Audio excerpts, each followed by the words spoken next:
प्रेक्षकांनो, अप्पूला बाबी आत्याच्या वागण्या बोलण्यावर जरा डाऊट आलाय. अप्पू तिथे आली असते वर बोलवायला बाबी आत्याला, तेव्हा बाबी आत्याला चाळ येतो कोणीतरी आहे बाहेर म्हणून. तर त्या भास्करशी भांडत असतात फोनवर की हे बघ मला तुझ्याशी सध्या बोलायचं नाही, आणि मग त्या म्हणतात मी तुझ्याशी नंतर बोलते आणि फोन ठेवून देतात. आणि मग भास्करशी प्रेमाने बोलताय असं नाटक करतात. भास्कर तुला म्हटले होते मी इथे ये, सगळे तुझी वाट बघताय. अप्पू म्हणते मला ना भास्कर काकाशी बोलायचंय, आम्हाला पण खूप आठवण येते. मग बाबी आत्या ओ अच्छा अच्छा असं म्हणून लगेच फोन कट करून टाकतात. म्हणजे त्यांना अप्पूला बोलू द्यायचं नसतं भास्करशी. अप्पूला त्या एक्सप्लेनेशन द्यायला लागतात. अगं विसर्जनाला उशीर होईल ना, आपण नंतर बोलूया भास्करशी. अप्पू म्हणते अगं बाबी आत्या मी तुला तेच सांगायला आले होते की चल विसर्जनाला, सगळे वाट बघताय तुझी, तू आलीच नाहीस मगासपासून खाली. बाबी आत्या म्हणते अगं रेडीच आहे मी, भास्करचा फोन आला ना म्हणून बोलत बसले होते. अप्पू म्हणते ए बाबी आत्या तुझ्या डोळ्याखाली जरा स्वेलिंग आलीये ग, अगं लाल लाल पण झालेत डोळे तुझे. तेव्हा बाबी आत्या म्हणतात अगं जेटलॅग नाही का झाला मला, अगं त्यामुळेच तर मी आराम करत होते ना. खरं तर मी येणार होते मगाशी तुझ्याशी गप्पा मारायला, पण असं वाटलं तुला डिस्टर्ब कसं करावं. अप्पू म्हणते अगं बाबी आत्या हे बघ तुला जर बरं वाटत नसेल तर तू आराम कर थोड्या वेळ. बाबी आत्या म्हणतात अगं नाही बरं आहे मला, मी येतेच खाली. अप्पू म्हणते तू छान फ्रेश हो आणि मग ये हा खाली, सगळे तुझी वाट बघताय, तू पण छान अशी फ्रेश हो, मी तुझ्यासाठी छान कॉफी करते हा.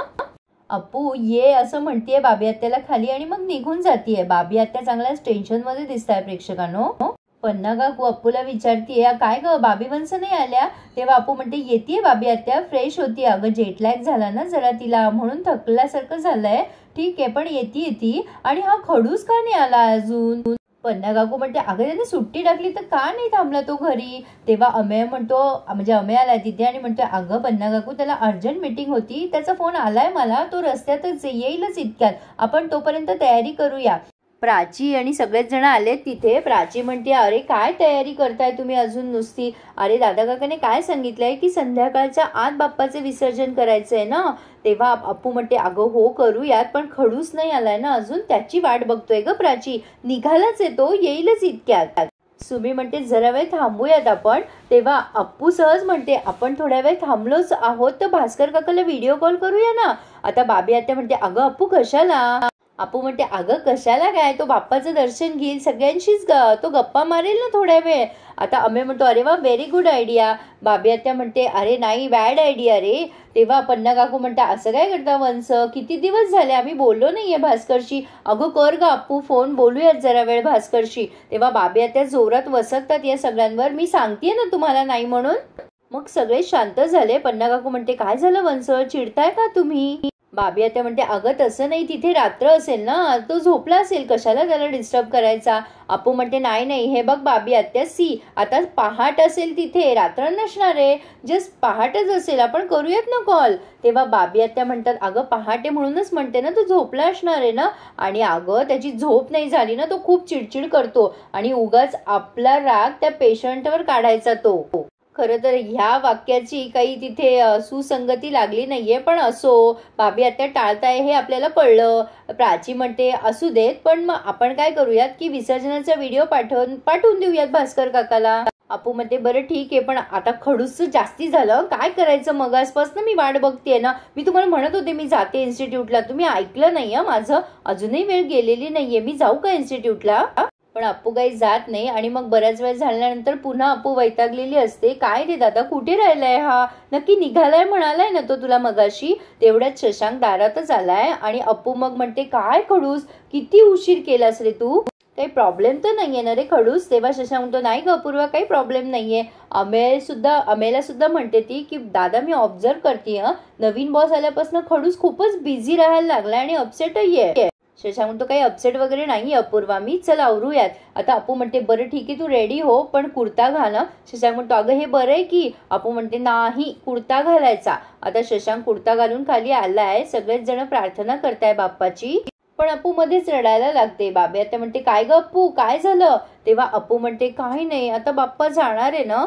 तेव्हा बाबी आता म्हणते अगं सगळ्याच गोष्टीची मजा थोडक्यातच असते अप्पू, बाप्पा जाणार तरी पुढच्या वर्षी येणार ना, तो जर वर्षभर राहिला तर कशी मजा येणार आपल्याला. हे मात्र बाबी आत्याचं खरं आहे. माई म्हणते, सुमी तू आणि अप्पू दोघी जणी बाप्पाला नमस्कार करा आणि प्रार्थना करा की सुखरूप तुमचं बाळणपण होऊ देत. आता अप्पू प्रार्थना करते बाप्पाजवळ की सगळं काही चांगलं होऊ दे, माझं बाळ सुखरूप जन्माला येऊ दे. सुमीचं सुद्धा खडूस माझ्याशी नेहमी काहीतरी लपून ठेवतोय असं वाटतं रे बाप्पा. मला काही टेन्शन तर नसेल ना त्याला, पण माझा खडूस मला फसवणार नाही, मला या बाबतीत पूर्ण खात्री आहे. आमच्यामधले गैरसमज दूर कर, आमचं नातं अजून घट्ट कर. तर अप्पूने अगदी मनोभावे प्रार्थना केलेली आहे बाप्पाची. आणि मग माई म्हणतात चला आरती करून घ्या बरं. आणि मग त्यांनी आरती सुद्धा केली आहे प्रेक्षकांनो. आता माई म्हणताय शशांक अरे पाठ हलव गणपतीचा. आता शशांक आणि अमेने थोडासा पाठ हलवलाय, पण आरती करताना अप्पू सारखी अशी रडत असते प्रेक्षकांनो मध्ये मध्ये. बाबी आत्या म्हणते की काय झालं अप्पू रडायला तुला. बाबी आत्या म्हणते अगं अप्पू आता काय झालं तुला रडायला. तेव्हा अप्पू म्हणते अगं बाबी आत्या ते ढोल ताशे राहिले ना वाजवायचे. शशांक म्हणतो अगं तुला म्हटलं होतं ना मी कर तुझ्या मनासारखं, मग तू का नाही केली सगळी तयारी. अप्पू म्हणते राहिलं रे खडूस, पण तू करायचं असतं ना सगळी तयारी. तेव्हा आता अमे म्हणतो अगं प्राची तू ते ऑन कर ब्लूटूथ. आणि मग त्यांनी स्पीकरवर ढोल ताशाचा आवाज म्हणजे ते गाणं वाजवलंय आणि सगळे छान तिथे नाचलेत. आणि मग फायनली बाप्पाचं विसर्जन केलंय शशांक आणि अमेने. थोडंसं जरा स्लोच दाखवलंय प्रेक्षकांना त्यांनी. फक्त त्यांचा सांगायचा उद्देश हा होता आज की बाबी आत्या टेन्शनमध्ये. तर पुढे आपण बघतोय बाप्पा विसर्जनासाठी म्हणून गेलाय. अप्पू पुन्हा नाराज असते, पण अचानक माईला चक्कर येते. अप्पू माईला सावरते, पाणी वगैरे देते. तिथेच खाली बसतात माई आणि म्हणतात अगं काही नाही झालं, मला जरा कामामुळे थकवा आलाय. अप्पू माईला पाणी वगैरे देतीये. तिथे ना कोणाचा तरी फोन वाजत असतो, मे बी बाबी आत्याचा वाजत असावा. आता अप्पूला कोणालाच काही ऐकू येत नाही आवाजामुळे. अप्पू विसर्जनासाठी तिला बाहेर जायचं असतं, तेव्हा माई म्हणते की अगं मी बरी आहे बाळा, तुला जायचंय तर जा विसर्जनाला. आता झालंय विसर्जन वगैरे सगळं. माई म्हणतात खरंच बाप्पा गेला ना किती रिकामं वाटतं ना घर. बाबी आत्या पण म्हणतात विसर्जन झालं की सगळी शोभाच जाते नाही घराची. अप्पू म्हणते ठीक आहे ना, बाप्पा पुढच्या वर्षी येणारच आहे ना, पुढच्या वर्षी अजून आपण जास्त जोशात स्वागत करूया यापेक्षाही. तेव्हा सुवाई आल्यात आतून बाहेर. आता माई आणि सगळेच विचारतात सुमीला बरं आहे का. तेव्हा सुवाई म्हणतात पोट दुखत होतं जरा तिचं, बरं आहे आता झोपली आहे. तेव्हा बाबी आत्या म्हणते या दोघींना म्हटले होते मी नाचू नका, माझं ऐकलं नाही ना तुम्ही. पन्ना काकू म्हणते अहो सुमीचं मधून मधून पोट दुखतच असतं वंस, काळजी करायसारखं काही नाहीये, ती झोपली ना की तिला बरं वाटतं. काहीतरी सुमीची गडबड दाखवणार येते प्रेक्षकांना असं दिसतंय. आता बाबी आत्याचा फोन वाजत असतो, तेव्हा अप्पू म्हणते ए भास्कर काकाचा फोन आहे का, मला बोलायचंय. तेव्हा बाबी आत्या हॅलो म्हणतात आणि फोन कट होतो. म्हणून म्हणतात अरे कट झाला फोन. आणि म्हणतात फोनवर बोलत असला ना भास्कर की त्याला भानच नसतं. अप्पू म्हणते काय झालं बाबी आत्या जरा सिरियस झाल्यात. आता सुवाई म्हणतात पुन्हा करा की फोन कट झाला तर काय होतं. तेव्हा बाबी आत्या म्हणते अरे हो खरंच की इथे रेंजच नाहीये, मी खोलीत जाऊन बोलते हा माझ्या. बाबी आत्या तिथून निघून गेल्यात. आता अप्पू म्हणते काय झालं, असं का गेली ही बाबी आत्या. मानसी म्हणते अहो माई आपल्या ओसरीमध्ये तर चांगली रेंज येते फोनला, घरात रेंज येण्यापेक्षा. सुवाई आणि माई हसतात आणि म्हणतात त्यांना काहीतरी पर्सनल बोलायचं असेल दोघांना. बरं चला बरं माई आपण तयारी करूयात. पण अप्पूला मात्र शंका आली आहे की बाबी आत्या काहीतरी लपवतीये. तर पुढे आपण बघतोय माई आणि सुवाई दोघी किचनमध्ये असतात. माई तांदूळ निसत असतात आणि सुवाई डाळ. तेवढ्यात अप्पू येते तिथे आणि तिथलं गाजर खात बोलते काहीतरी दाल में काला आहे, म्हणजे कुछ तो दाल में काला आहे. सुवाई म्हणतात नाही ग डाळ सगळी स्वच्छ आहे, मी घेतली की निसून. अप्पू म्हणते तसं नाही ग सुवाई, मी त्या डाळीबद्दल नाही बोलते, मी दुसऱ्या डाळीबद्दल बोलतीये. सुवाई म्हणतात म्हणजे काय म्हणायचंय तुला.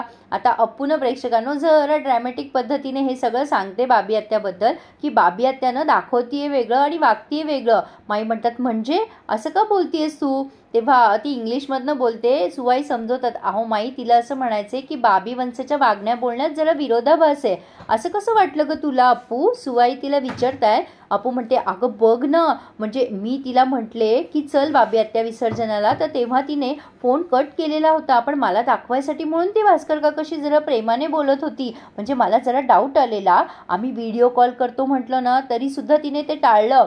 सुवाई म्हणतात हे बघ अप्पू तुला वाटतंय तसं काही नसेल ग, पण अप्पू म्हणते नाही सुवाई, मला कन्फर्म आहे हे सगळं. हेच सगळं ना प्रेक्षकांनो अप्पूने जरा ड्रॅमॅटिक पद्धतीने दाखवलंय आणि ह्या दोघींना जरा कन्फ्युजन होते की ती कशी बोलते कशी नाही. तर विशेष काही त्यांचं संभाषण नाहीये. पण आता अप्पू म्हणते की मी डिटेक्टिव्हगिरी करणार आहे. माई म्हणतात काही करायचं नाही उपद्व्याप, आता तू गरवारशी आहेस ना. अप्पू म्हणते अगं माई, त्याने काही असं हार्मफुल वगैरे होणार नाहीये, तू नको टेन्शन घेऊस. आपण ना शोधूयात की नेमकं बाबी आत्या असं का वागतीये. आता सुवाई म्हणतात पण कशावरनं, तुला खात्री आहे का. अप्पू म्हणते हो ग सुवाई, तू पण नोटीस केलं नाहीये पण मी नोटीस करतीये.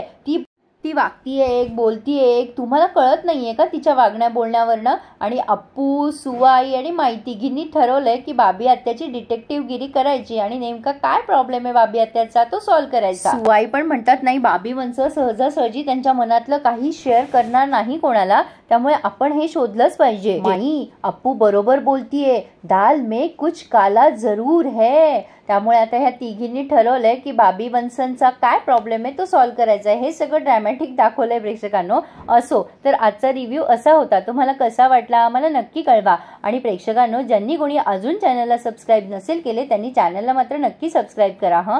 पुढे आपण बघतोय की ह्या तिघी जणी डिटेक्टिव्हगिरी करायसाठी म्हणून गेल्यात बाबी आत्याच्या खोलीजवळ. शशांक तिथे येतो आणि म्हणतो आई काय चाललंय तुमचं हे सगळं. तेव्हा माई म्हणतात अरे काही नाही, तू आत्ता ऐकलं का काही. तेव्हा माई त्याला सांगायला जातात आणि मग ही अप्पू म्हणते अगं माई, नाही ऐकलंय त्याने काही अजून, नाही काही नाही ऐकलंय त्याने. तेव्हा माई म्हणतात हो का, बरं. आणि मग शशांक म्हणतो आई नेमकं काय चाललंय तुमच्या तिघींचं. नाही ही बालिश आहे हे सगळ्यांना माहिती आहे, पण तुम्ही दोघी तुमचं काय. तर आता बघूयात ह्या तिघी जणी का अख्खी कानेटकर फॅमिली मिळून बाबी आत्याचा प्रॉब्लेम सॉल्व्ह करते. छान दाखवलंय त्यांनी आज, पण जरा स्लो दाखवलंय. असो प्रेक्षक, तर असा होता आजचा रिव्ह्यू. कसा वाटला नक्की कळवा आणि चॅनलला सबस्क्राईब मात्र नक्की करा. धन्यवाद.